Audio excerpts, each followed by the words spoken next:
Itong araw na to ay napakalamig ano, para sa kanilang lahat. O, ayan o. Layo na rin na narating ng mga kalapati natin mga kaamigo eh. Hindi basta-basta, no? O, ayan o. Yung layo na ang pinupuntahan nila eh, pang road training na eh. Pero hindi pa natin magawang i-road training nga yan. Dahil mga batang tuto pa lang dito yan. Kumbaga kakasanay pa lang sa kanila eh. Hindi ko pa ma-road training dahil nga baka mawala lang yung karamihan sa kanila, no? Kailangan pag nag-road training tayo, yung sure na malakas na sila, mga kaamigo. Yung siguradong mas lamang yung marami nakauwi kaysa sa nawala. Iyan o, ganda ng lipad nila. Pagka madami eh, nakakatuwa, ano? Pero pagdating ng mga karera, isa-isang nababawasan eh. Oh, ayan na, dumating na isa. Ito, isa pa itong mahina mga kaamigo. Oh, ayan. Papalakas pa lang tayo ng ating mga warriors eh. Medyo mahina pa itong checkered na ito mga kaamigo. Napapansin ko yan eh. Pero okay na rin yung lipad niyan. Solved na. Okay? Oh, ayan o. Eh, yung may pilay oh. Kahit pa paano itong pilay na to eh, malakas na yung buto eh. Nagdugtong natin siguro yan. Tagal na rin eh. 2 months na yan nakakulong mga kaamigo. Oh, ayan na sila. Unti na silang bumabalik dito mga kaamigo. Okay? So abangan lang natin silang makabalik dito. At sigurado to sobrang nagagaan nito. Kakalipad. Araw-araw lumilipad dito to. At yun nga, pinapalakas natin sila para sa susunod na club race ng South makasabay tayo sa mga nagte-training. Dahil this week may magte-training na. Ayan, tulad no, no? Dami nagdaan na yan no? Yan no? Nag-training na sila sa South. Tayo, hindi pa tayo nagtitraining mga kaamigo. Ganon sila ka-advance. So, kailangan next time yung breeding natin, ma-timingan natin. Ano, may timing sila mga kaamigo tinatawag sa mga beginner na katulad natin. Hindi pa natin masyadong kabisado yung timing ng pagbi-breed. Kasi sila, natatimingan nila mga kaamigo kung kailan sila magbi-breed Tayo, kung ano yung na-breed natin, yun na yun So, sa susunod ng taon, malalaman na natin yung pagbi-breed natin.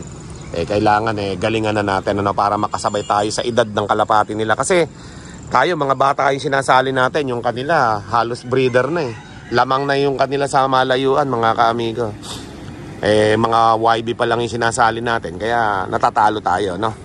Pag long distance mga kaamigo, bihira yung mga YB na nakakatagpos Kaya kailangan may edad na yung kalapati natin. 7 months pataas dapat kalapati natin. Yung nahinog na dito sa ating loop mga kaamigo. Ganun dapat natin isasali mga kalapati natin. O yan, dahil yan bata pa, wala pa isang buwan lumilipad dito yan mga kaamigo. Nagpapalakas pa lang tayo ng ating mga kalapati. Kaya gagalingan natin next time no mga kaamigo. So abangan natin yung pagbaba nila. At eto na maya maya bababa na ito Nagkakalapati lang, wala na akong masabi. Lupit na mga ibon, dalaga niyang kalapati. Siya ay nakakabilib, taong mapagkumbaba. Kilalang kilala niyo, punong ministro. Pinaunat-unat ko ng konti yung mga kalapati natin sa dalawa nating bata, kay Popo tsaka kay Kokoy. Ayan, magte-training sila ng kalapati natin na pinag-iisipan ko isali ng pooling. Tingnan ko lang yung malapit na lugar kung liliparin nila ng saglit lang ano. Ayan, punta siguro ng Gimbayan bypass road. Tingnan natin kung gaano katagal liliparin. Malalaman natin sa pag-toss nila no. Okay? So abangan natin mamaya mga kaamigo. Gusto kong sumali ng pooling sa bagong club Ayan Okay? Ayan na sila. At abangan natin mamaya dito mga kaamigo. Okay? A few minutes later. So ayan mga kaamigo, nag-aantay pa rin tayo dun sa release ng ating inutusan na inutusan ko mag-toss dun sa malayo na yan Diyan sila nag-toss. Abutan pa yata ng ulan. Ang bihira. Nahimik Ayan napakapondo naman ng ulan dun sa lugar na yun. Kung saan pa magre-release mga kaamigo. Pambihira Alright. So sana hindi abutan ng ulan at magpapakawala tayo ng ating mga kalapati ngayon. Samahan niyo ako mga kaamigo. Okay, diretso pakawala ng kagad. So ayan mga kaamigo, na-release na daw yung ating mga kalapati sa Gimba Tina-testing ko lang matagal kasing walang practice yung ating mga pang norte na yon. Halos isang buwan din. tingnan ko kung makakauwi dito sa pinakawalan natin na yan, Gimba, no? Sobra laki ng pondo ng kalangitan, no? O, makikita natin mamaya dito sa mga YB natin na yan kung dadami bigla yan. 6 madadagdag dyan eh. Pero total yan 33. I think 33. Okay. Yan, may bumaba na nga isa, oh. Hindi kayang tumagal. So yan. At malalaman natin mamaya yan kapag nakita natin yung walang mga sensor. Okay, pero meron na tayong isang kalapati na naiwan, ano? Walang sensor. Palagay ko yun yung nabuwasan ng pakpak dati sa second lap derby. Okay. O yan mga kamigo. Abang-abangan lang natin dito yung ating mga tinos na yon. Galing ng Gimba, no? Okay. O yan, no? Ganda ng panahon dito, pero dun sa may Gimba nga na yun, medyo pangit lang din ang panahon, ano? Ayan. Datingan na sila. Sige, ayos lang yan. Basta importante, lagi kayong nandyan. O yan. Maglipad-lipad lang para masanay. Kaya lipad pa kayo para masanay kayo. Malayo yung lalabanan ninyo. South yun. Kaya kailangan galingan ninyo. Yung bumubukod na yan, mga kamigo, yan yung merong sugat sa paa dati. Kaya medyo late siya, pero okay din yan. Sasabay din yan. Okay mga kamigo, 20 minutes na nakakarahan mula nung nag-release sila, oh. Grabe, naabutan pa yata ng ulan. Pati yung dalawang nagtos, inabutan pa yata ng ulan. Mario Joseph, oh. Hindi kaya nila alam na uulan na sa daanan nila at tumuloy pa. Ayan mga kamigo, sigurado kung yung kalapati natin naabutan ng ulan, no? Napakakapal ng pondo ng kalangitan, mga kamigo. Bakit dumiretso pa yung dalawa? Ayan. Dahil dyan, madidelay yung ating pag-antay sa kalapati. Depende na lang kung mabilis sila sa mga ganyang sitwasyon, yung mga umuulan na ganyan. Okay? So malalaman natin yan kung makakasurvive sila sa ulan na yan, kung makakauwi sila ngayong araw na to. Pag hindi sila nakasurvive sa ulan na yan, bukas na uuwi yan, mga kamigo. Wala, oh. Lakas ng ulan eh. Di kaya napansin ng dalawa sa daan yan. At nag-release pa. Oh, yan, oh. Wala pa dumadating, mga kamigo, doon sa tinos nila. 20 minutes na, Gimba. Oh, no! Wala pa ditong kalapating dumadating ng mga walang singsing. Kung lahat yan, may sensor na. Meron na lang isang naiwan dyan, pero 6 yung dala nila. Mga panlaban natin sa norte yun eh. Pag nagkataon, mawawala pa yung mga pang norte natin. So, tignan natin. Abang-abang lang tayo. More moments later. Okay, so yun mga kamigo, naghihintay pa rin tayo sa ating mga kalapate. Mukha yatang di pa makakauwi yung mga kalapate natin sa pondo ng ulan na yan dyan sa dadaanan. Wala pa yung mga kalapate natin, mga kamigo. Ayan, kakalipad lang uli ng ating mga kalapate. Pero yung mga kalapate natin binitawan dito na pinatos natin, wala pa hanggang ngayon. 40 minutes na. Kalapit ng Gimba eh. Ano nangyari? Baka umikot yung mga kalapati natin, mga kamigot. Nasa lubo nga yung makapal na ulan na yan, no? Baka lumihis, mga kamigo, kaya natagalan. Madidisgrasya pa yata yung 6 natin eh. Napakalapit lang ng Gimba dahil sa ulan na yan eh, madadali pa. Kaya hindi maganda rin na nagbibitaw ng may ulan talaga eh. Alanganin mga kalapate, baka huminto pa yung mga kalapate natin eh. Ba't wala pa hanggang ngayon? Ayan na, meron isa yata dumating, oh. Ayan, blue bar, oh. Ayan pa, dalawa, oh. Sa atin ba yan? Sa atin yata yun. Okay, so tingnan natin. Baka biglang dumating na yung mga kalapati natin. Nandyan na eh. Ayan, malalaman natin yan, ha, mga kamigo. Pag bumaba yan, biglang kumapal eh. Parang dumami eh. So malalaman natin yan kung may dumating na tayo mga kalapate pagbaba niya. Okay? 20 23 33 lap dapat yan eh. Malalaman natin mamaya pagbaba.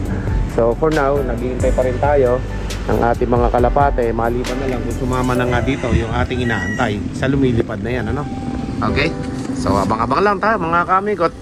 Baka maabutan pa tayo nung nagtos. Okay, wala pa yung nagtos, pero parating na yun mga ka-amigo. So nag-aantay lang tayo sa kanila, no? Pati yung mga kalapati natin, ayan, oh. Oh, yan, mababa na lipad. So abang-abang lang. Oh, yan na, pababa na. Diyan natin makikita kung dumating na yung ating mga kalapate. Yung mga walang sensor. Eh meron tayong naiwan na isa, ayun, oh. Walang sensor, eh baka siya lang yun, eh. So tingnan pa natin yung ibang lumilipad, no, mga ka-amigo. May mga sensor pa yata yung iba nating kalapati dyan. So tingnan natin.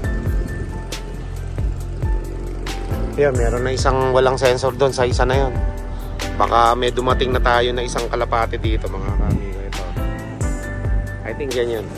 So abang-abang lang tayo sa iba pa.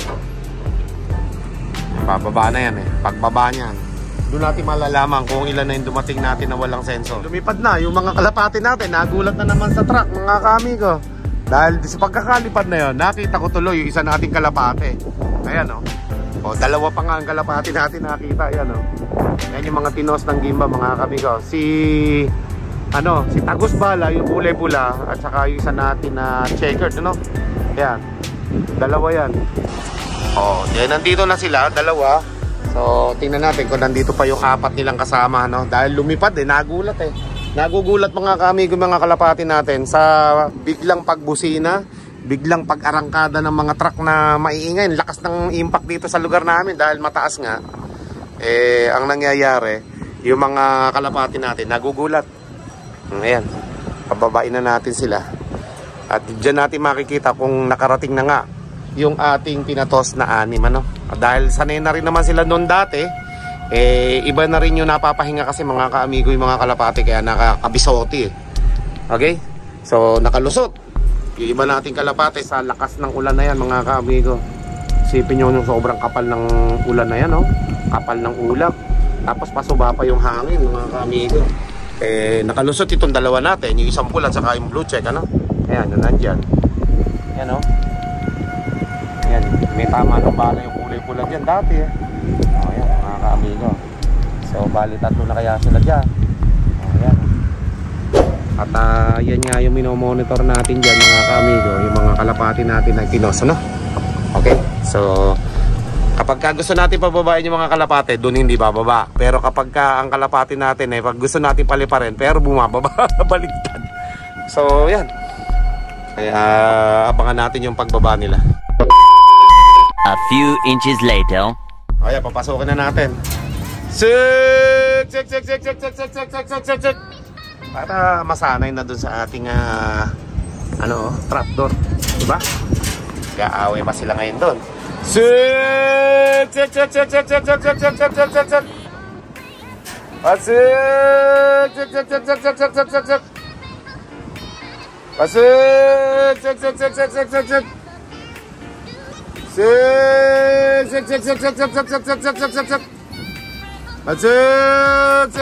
Oh, ito na yung iba nating mga walang yan, ito pa isa, yung walang sensor. Okay, so may nakita na ako tatlo. Tapos sino pa? Tatlo nakita natin. Okay, so iba wala pa, meron pa tayong wala. Sik! Oh, pasok na, pasok. Sik!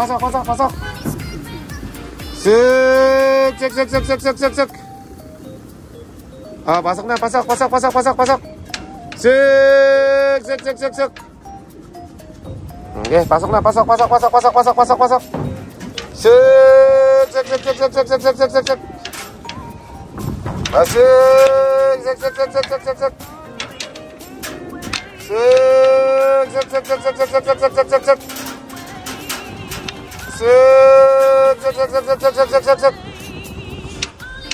Okay, pasok na kayo nang masanay.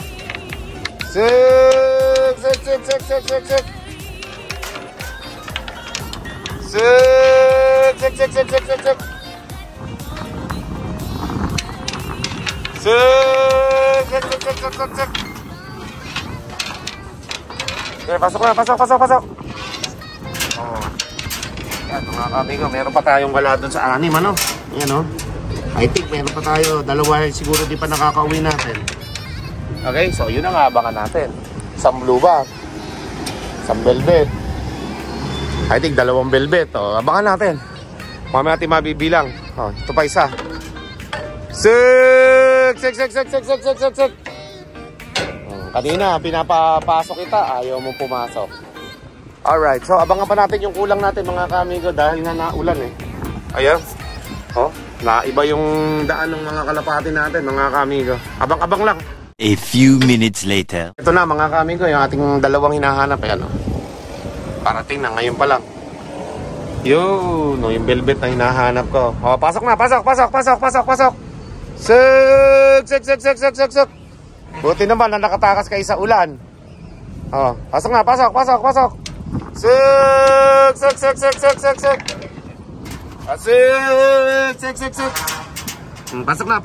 Pasok. Para makapahinga na, makakain na. Sik. Ayun na mga kamigo, yun yung hinahanap natin na may velvet, saka isang blue bar. Oh, sana kompleto na yung ating mga kalapate. So tara, let's go sa loob. So ayan mga kamigo, binilang ko na yung ating mga warriors dito. At napapasok na nating lahat ang ating mga kalapate at kompleto po sila, no? So yung hinanap nating dalawa nung huli, nag-date. Mag-show tayong dalawa ngayon eh. Yung blue bar na yan at saka yung velvet yan. Kaya kompleto na yung ating mga kalapate bago pa dumating yung ating inutusan na mag-toss sa kanila. Okay? So kala ko mapapahiya pa ako eh. Kala ko mawawala pa eh. Sa lakas ng ulan ba naman na yun mga kaamigo na nakita natin eh. May lumihis yung mga kalapati natin kaya inabot ng 40 minutes ano. Gimba magmula rito sa Saragosa. Eh ang kapal ng ulap eh. Nilihisan kaya lumayo. Okay? Kaya na yun ng ano eh, ng 30 minutes eh. Pero nasobrahan pa. Pero okay lang yan. Ang importante, nakauwi sila ng safe, no? Yung mga kalapati natin dito. So, ayan mga kamigot mga kalapatid. Sa tayo magpapakain na ng ating mga kalapate. Samahan nyo ko. Let's go! So, ayan mga kamigot. Nagpakain na tayo ng ating mga kalapate. Sakto sa kanilang pagdating. Eh, kain na mga kamigot. Hindi po pwede tayo na malilate sa ating mga pakain, sa ating mga kalapate, no? Kailangan on time ang pagpapakain sa ating mga warriors. Alright. Ayan mga kamigo. At syempre maraming salamat sa ating mga bisita, mga solid supporter natin dyan. Okay, maraming salamat sa inyo lahat mga kamigo. At abangan nyo yung mga susunod nating laban dito sa ating mga sinalihang club. Dalawa lang naman ay sinalihan natin. Hindi na tayo sasali sa marami pa mga kamigo. At dahil nga nahihirapan lang tayo na marami yung club na ating sinalihan. Okay na yung dalawa lang. Ayos na yun. At sa dalawa na yan, solve na rin tayo dyan mga kamigo. Okay? So si Pilay, hindi kumakain. Yan. Kailangan kumain ka Pilay para hindi kita i-stopper. Okay? So yun mga kamigo at mga kalapatid, maraming salamat sa ating mga kaamigo.